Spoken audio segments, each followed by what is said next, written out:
Okay, so I figured I'd do a quick tutorial on how to set up FL Studio for your own needs. I recorded this like 2 seconds ago, but it was like 20 minutes, and I know you don't want to sit through that. Very informative, but very long. So let's just jump into it. First thing, learn what things are called. This is the channel rack. This is where you load all your instruments. It's just called the channel rack, not super crazy. It says it right here. Next thing, playlist. Where you arrange everything. This is your playlist. The mixer, done, and the browser. Really basic. What you don't realize is you can customize a good majority of these to your needs. So I'm going to close everything out with F12. Hitting F12, close all floating windows, which is super useful if you're like me and you hate having 20 things on your screen and having to flip through. F12, close it all, start back wherever you need to go. So in your top bar, you can hit edit and you could choose what all you have in this menu.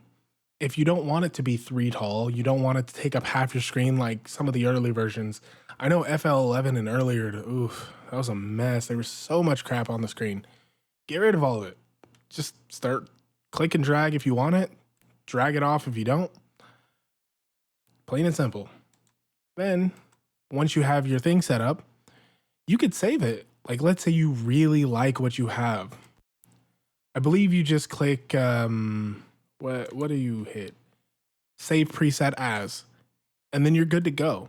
Now you can just go here. If you have multiple, like one for mixing, one for composing, one for whatever, set it up to whatever you need.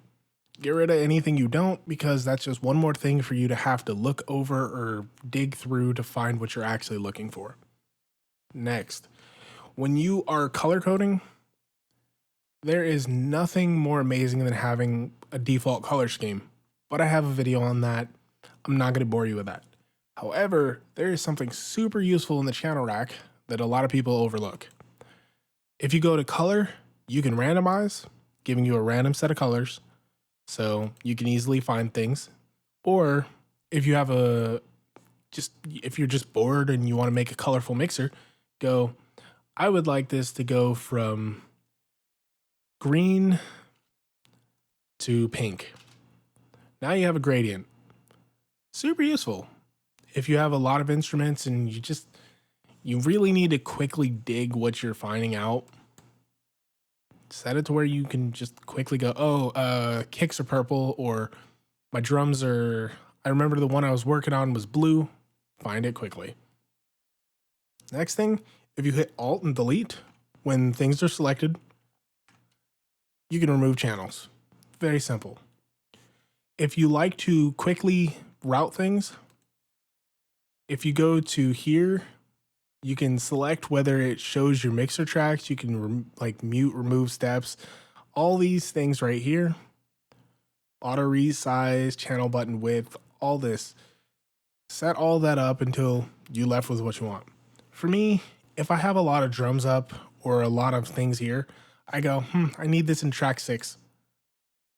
Track 6. Done. I don't have to open this up and then go here or anything like that. I just set it right here and I'm done. Click and drag opens the mixer to show you where you're putting it. So that's super useful as well. Next thing, the browser.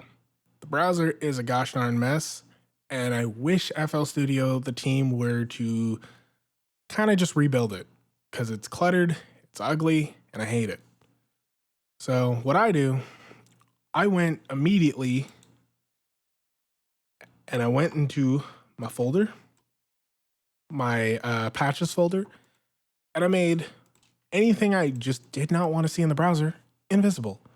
I did that by selecting these and making them a hidden folder. Make sure if you do this that you do not hide all the folders inside of it. It will give you that pop-up and it'll say, would you like to make everything inside or just this folder? Only do that folder. So when you click on it, let's find one with something in it. There you go. These folders are normal, but the one containing them is hidden. It won't show up in the browser, but you can still find it in the FL menus. Real basic. Next thing, I numbered things that I wanted to show up in a specific order. So packs, contact stems, all this. I just changed the packs folder to 1 space pack. Then I changed the NFO file included to match. Otherwise, it wouldn't match up. So here you can see, you can set the color, you can set it to highlight, you can set the icon. There's a YouTube video where it tells you the numbers for all these, so you can choose it. You can choose how tall you want. My packs folder is like quite tall. All these are tall. This is short. These are short because I don't really need these to be big. I want the ones I actually use to be big. So very simple. Anything that's hidden, I believe you could select visible equals false. Just copy that in the NFO file and it'll hide it. Super useful, except for demo projects. It doesn't show up. I deleted the folder and I've never been able to hide it again. So that's a little frustrating. I even have a folder here that says visible, false. Browser does not know what's happening, so it still shows up. I hate it. So my browser is clean. My top menu is clean. I have all the quick, preset stuff here. But what if you want to arrange your instruments? So I have mine set up like this. By choosing simple, it just makes them align. If you select tree, you got to go over a bunch of folders, Windows XP style. I don't like that. I prefer to just go, I need drums, done. I need keys, done. I want a stock synth. I want a VST synth. That's very simple to do. All you do is go into your plugin database. I'm sorry, I'm getting speech jammed. So sorry if I'm messing up my words. Then you just click open. You choose whatever folders you need. You create new ones, delete the old ones, anything you need. And that's it. You just put what you need inside, set the order. If you want it to be in a certain order, number it, and you're good to go. Same with your effects, your generators. I went through effects. These are generators. Effects are anything in the folder here. Super simple. Yeah, all that's the same.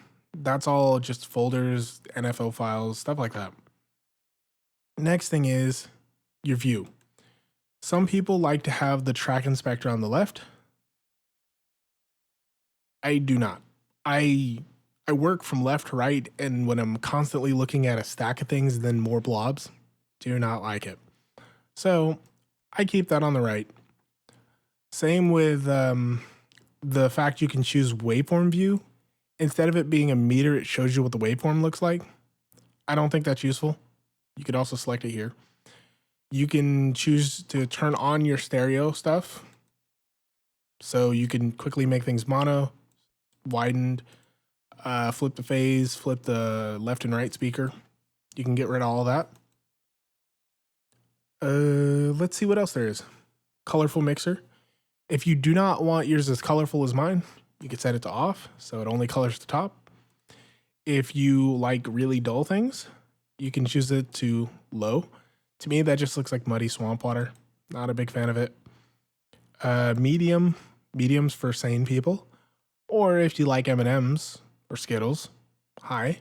So you can very easily see what color any track is. Orange, blue, purple, pink, you name it, it's going to be right there in your face.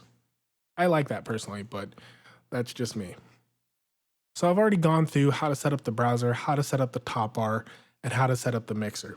I've even showed you the magical F12 window, which anything you have open, you hit F12, closes all the windows. All floating windows are gone.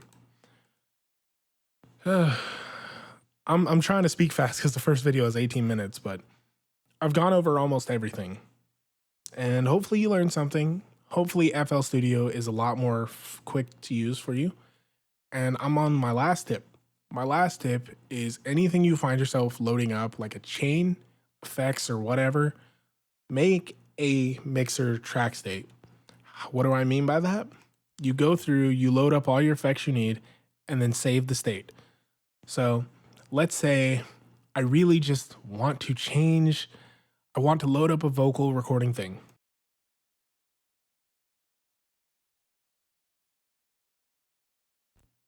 There I go. I have now loaded up my auto tune and my vocal chain. If I want to load up a guitar preset, I just go to guitar. I want to load up a bass thing, load it up. Routing. If I'm working on a project with somebody else and they don't have my routing, I could just quickly go, okay, 1, 2, 3, 4, and this tells me track 1 or the master. I just go through, load up the master chain. Track 2 is my 2-bus. Track 3, that's my drums, my cymbals.